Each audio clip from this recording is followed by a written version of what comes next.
అన్నమయ్య కుమారుడు పెద తిరుమలయ్య కూడా కొన్ని కీర్తనలు రాశాడు. అందులో ఒక కీర్తన చూద్దాము. అది ఎంత ఆలోచన అంటే మర్చిపోలేమనమాట. అలాంటి కీర్తన ఇది. కొంత ఒక 20, 30 సంవత్సరాల క్రితం చాలా బాగా వినపడేది. ఈ మధ్య కొంచెం తక్కువగా వినపడుతుంది. ఎక్కడి మానుష జన్మం వెత్తిన ఫలమే ఉన్నది, నిక్కము నేనమ్మితిని చిత్తంబికను. ఈ చిత్తంబికను ఏమిటి జన్మ ఎత్తి ఫలితం ఏమిటి? నిన్నే నమ్ముకున్నాను. కానీ నమ్ముకున్నాను అంటున్నాను కానీ నాలో చాలా దోషాలు ఉన్నాయి. ఏమిటి ఆ దోషాలు అంటే చెప్తాడు ఏం దోషాలు. ఊరికే నేను నిన్నే నమ్మాను. నేను వెంకటేశ్వర స్వామి భక్తుని పొద్దున్నే వెళ్ళిపోయి గుడి కట్టుకుని ఇలా పెట్టేసేసుకుని ఓ కొబ్బరికాయ పుచ్చుని గుడికి వెళ్ళిపోతారు, దాన్ని కొట్టేస్తారు. అక్కడ కూడా గుడిలో కూడా మళ్ళీ మన రాజకీయాలే మాట్లాడతారు, మన ఇవే మాట్లాడతారు. ఇలా ఉన్న మనస్తత్వంతో మనల్ని మనం ఎలా విభేదించుకుంటూ మనం జీవిస్తున్నాం అన్నది పెద తిరుమలయ్య చూపిస్తాడు. మరువను ఆహారంబును మరువను సంసార సుఖము మరువను ఇంద్రియ భోగము మాధవని మాయ.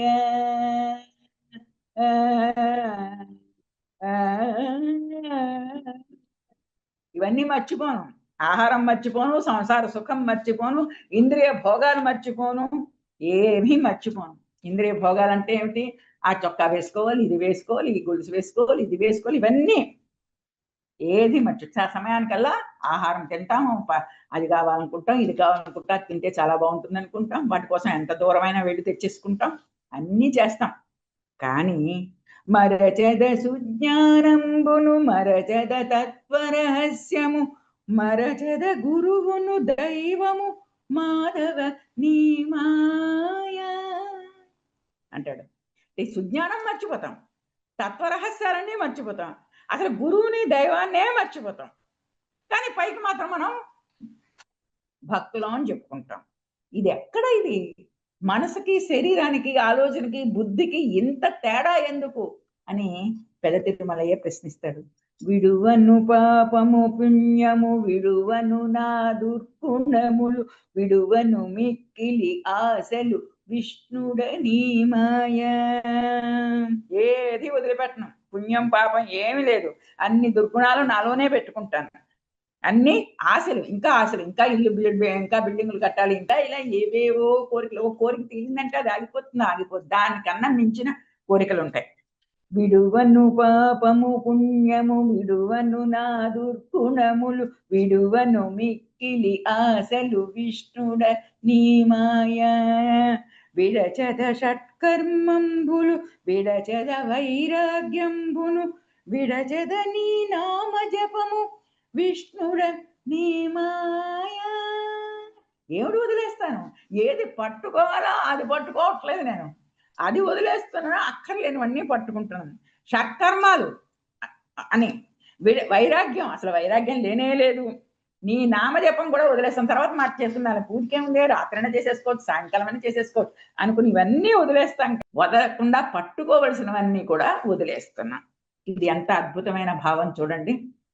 తగిలెద బహులంపటముల తగిలెద బహుబంధంబుల తగులను మోక్షపు మార్గము తలపుల ఎందైనా. అన్ని లంపటాలు ఏమిటంటే ఆ ఇల్లు, ఇన్ని ఒక ఇల్లు ఉంటే ఉండడానికి కావాలి, 2, 3, 4, 5, 6 ఇవన్నీ లంపటాలు. ఇంకా బోల్డ్ బంగారం, ఇవన్నీ రాత్రి దొంగవాడు పట్టుకుపోతాడో అని బెంగ, ఏ కొడుకులకి ఇచ్చేయాలేమో అని బెంగ, ఇవ్వకపోతే ఎలాగని బెంగ, ఇవన్నీ కూడా లంపటాలు. ఈ లంపటాలు, బంధాలు, ఈ పిల్లలకి వీడికి అది ఇవ్వాలి, వీడికి ఇది ఇవ్వాలి, వీడికి ఇది ఇవ్వాలి, వాడికి అమ్మో మళ్ళీ దెబ్బలాట్లు అందులో, ఇవన్నీ కూడా పట్టుకుంటాం. ఈ బంధాల్లో ఇరుక్కుపోతాం, మోక్ష మార్గాన్ని ఆలోచించాం. అగబడే శ్రీ వెంకటేశ్వర అంతర్యామివై. నువ్వు నాతో ఉన్నావు, మరి నాలోనే ఉన్నావు, అంతర్యామిగా ఉన్నావు నువ్వు నాలో వెంకటేశ్వర. మరి ఎందుకు నాకు ఈ మాయా? నాగా ఈ మాయా అంటాడు.